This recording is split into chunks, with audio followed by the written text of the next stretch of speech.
हाँ तो दोस्तों, आज 10वीं का पेपर आ चुका है। माध्यमिक परीक्षा 2026 हिंदी का पेपर आ चुका है। ये देखो, अब देखो ये आप पढ़ लेना निर्देशांक। आगे चलते हैं।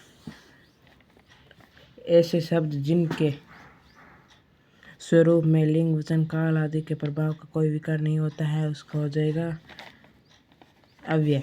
व्यय। निम्न में से समाचार शब्द के किस उपसर्ग का प्रयोग हुआ है? तो इसमें हो जाएगा सम। हाँ तो आगे चलते हैं दोस्तों। मनु भंडारी का जन्म हुआ था बालापुरा में।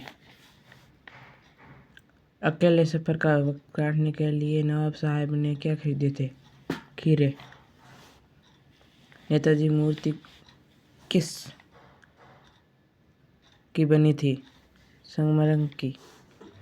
गोपियों ने हाल की लकड़ी किसे कहा है? कृष्ण को। तो आगे चलते हैं दोस्तों। ये देखोगे, मंत्र मुस्कान की मोहकता कब और बढ़ जाती है? जब झोंपड़ी में कमल खिल जाते हैं। मुख्य गाय का स्वर कैसा होता है? चट्टान जैसे भारी। बाबूजी आटे की गोलियां बनाकर कहाँ ले जाते थे? मछलियों को खिलाने। चोट लगने पर बोलाराम के गांव पर मैया ने क्या लगाया था? पिसी हुई हल्दी। सना सना आजोड़ी पाठ में भारत के किस राज्य की यात्रा का वर्णन है? सिक्किम। आज्ञा ने हिरोशिमा पर कविता लिखी भारत लौटकर। आगे दोस्तों आगे चलते हैं। तत्पुरुष समास के दो भेद होते हैं। गणेश शब्द में गुण संधि। ऐसे शब्द जो संज्ञा या सर्वनाम की विशेषता बतलाते हैं उन्हें विशेषण। जो शब्द किसी शब्द के बाद में लगकर नए अर्थ का बोध कराते हैं उन्हें प्रत्यय। पुरुषवाचक सर्वनाम के तीन भेद होते हैं। जिस शब्द से किसी कार्य के करने या होने का बोध होता है उसे क्या कहते हैं? क्रिया। हाँ दोस्तों आगे आते हैं। ये हमारे पद्यांश है, आप पढ़ लेना। हम सीधे उत्तर। कोयल की चतुर्गत विशेषता मधुर वाणी। कटुभाषी को जीवन में किसका सम्मान करना पड़ा? कठिनाइयों का।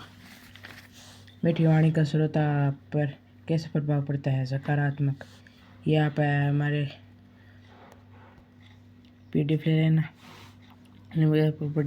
ये आप पढ़ लेना। इसका हो जाएगा कवि ने सर्वेश सगुण मूर्ति किसे कहा है? मातृभाषा को। मातृभाषा का परिधान है नीलांबर। नदियाँ किसकी प्रतीक है? प्रेम की। या आप मैं बाद में बता दूंगा। हाँ तो ये नए किसे बोलते थे? आप ये तय करो, ये तय करो। या PDF ले लेना, इसका भी PDF ले लेना। यहाँ तो राम हो जाएगा। शिव धनुष राम ने तोड़ा था। धनुष तोड़ने वाले को किसके समान बताया है? सहस्त्रबाहु के समान बताया है। परशुराम को क्रोध क्यों आया था? परशुराम को क्रोध इसलिए आया था क्योंकि राम ने धनुष तोड़ा था। आगे चलते हैं। आप PDF ले लेना, इसकी भी PDF ले लेना।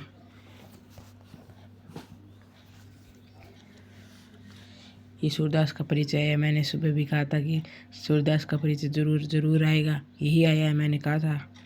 आगे क्वेश्चन पढ़ लेना। ये देखो, और ये भी मैंने कहा था कि बाल गोविंद भगत की पुत्र छोड़कर क्यों चली गई थी? मैंने कहा था जो भी वो बहुत सारे क्वेश्चन आए ना।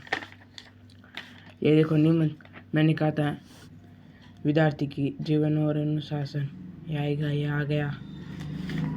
मैंने कहा था कि श्लोक मुक्ति की प्रार्थना पत्र आएगी, तो आ गई है देखो। और ये 2200 सशक्तिकरण, सही सशक्तिकरण करो चाहे पलवन करो।